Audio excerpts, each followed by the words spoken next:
नमस्कार, आप देख रहे हैं नेक्स्ट 9 लाइव और मैं हूं अंकिता मिश्रा। श्रद्धा केस में एक बार फिर से बड़ी अपडेट सामने आई है। आपको बता दें कि श्रद्धा केस में चार्जशीट बना ली गई है और जल्द ही चार्जशीट को दाखिल भी किया जाएगा। 11,000 पन्नों की बनी चार्जशीट में वो तमाम बातों का जिक्र है जो श्रद्धा केस में सामने आए हैं। अब वहीं दूसरी ओर श्रद्धा केस में माने तो पुलिस ने आफताब के परिवार वालों को भी ढूंढ निकाला है, मगर 2 महीने बीत गए। अब तक इस पूरे केस में क्या क्या लापरवाहियां सामने आई। अगर पुलिस चाहती तो ये केस होने से रुक सकता था, मगर क्या लापरवाही थी जिसकी वजह से आज पुलिस भी कटघरे में खड़ी है। आज इस पर हम बात करेंगे। इस प्रोग्राम में बात करेंगे पुलिस की उस 5 बड़ी लापरवाहियों का, और न केवल पुलिस की बल्कि महाराष्ट्र सरकार की लापरवाही का। सबसे पहले जिक्र करते हैं उस एफआईआर का जिसके शुरू होने से ही पूरा मामला शुरू होता है। एफआईआर जो श्रद्धा ने महाराष्ट्र पुलिस में की थी, उस वक्त भी 1 महीने का समय लगा जब श्रद्धा ने एफआईआर को वापस ले लिया था, लेकिन उस 1 महीने में एक भी बार पुलिस ने एफआईआर के मामले में कोई भी सुध नहीं ली।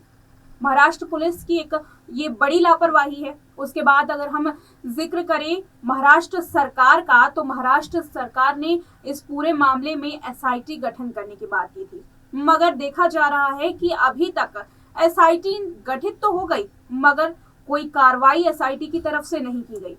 ये भी एक बड़ी लापरवाही महाराष्ट्र की ओर से सामने आ रही है। वहीं महाराष्ट्र सरकार की दूसरी लापरवाही ये हुई कि जब एसआईटी की बात कर ली, एसआईटी के गठन की बात कर ली, तो उसके बाद महाराष्ट्र सरकार ने भी इसकी सुध लेनी जरूरी नहीं समझी। ये जरूरी नहीं समझा कि आखिर जब एसआईटी गठित की गई है तो कार्रवाई क्या हो रही है।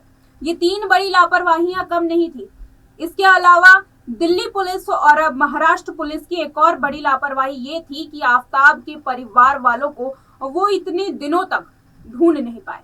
हालांकि आफताब का परिवार अभी मिल चुका है, मगर उस वक्त पुलिस का कहां थी जब आफताब का परिवार मुंबई से अपने ठिकानों को बदल रहा था। मुंबई पुलिस चाहती तो आफताब के परिवार वालों को उसी वक्त पकड़ सकती थी, उसी वक्त बयान दर्ज किए जा सकते थे और शायद ये पूरा केस इतना लंबा खिंचता ही नहीं।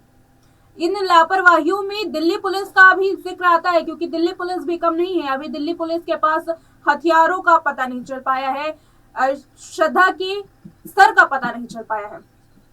सबूतों को इकट्ठा करने में कहीं ना कहीं सुस्ती बरती गई है दिल्ली पुलिस की ओर से भी। हालांकि ये देखा जा रहा है कि अभी तक महाराष्ट्र पुलिस और दिल्ली पुलिस ने ठीक तरीके से काम किया है, मगर सबूतों को इकट्ठा करने में वो भी कहीं ना कहीं चूक रही है। ये कुछ 5 ऐसी बड़ी लापरवाहियां थी जिसने इस केस को मजबूत बनाने की जगह इस केस को बहुत ही कमजोर बना दिया, जिसकी वजह से आज भी श्रद्धा अपने इंसाफ की गुहार लगा रही है। अब देखना ये होगा कि 11,000 पन्नों की चार्जशीट दाखिल होने के बाद क्या आफताब को सजा मिल पाती है या फिर ये पूरा केस कोई और मोड़ लेगा। फिलहाल इस रिपोर्ट में मेरे साथ इतना ही। देखते रहें नेक्स्ट 9 लाइव।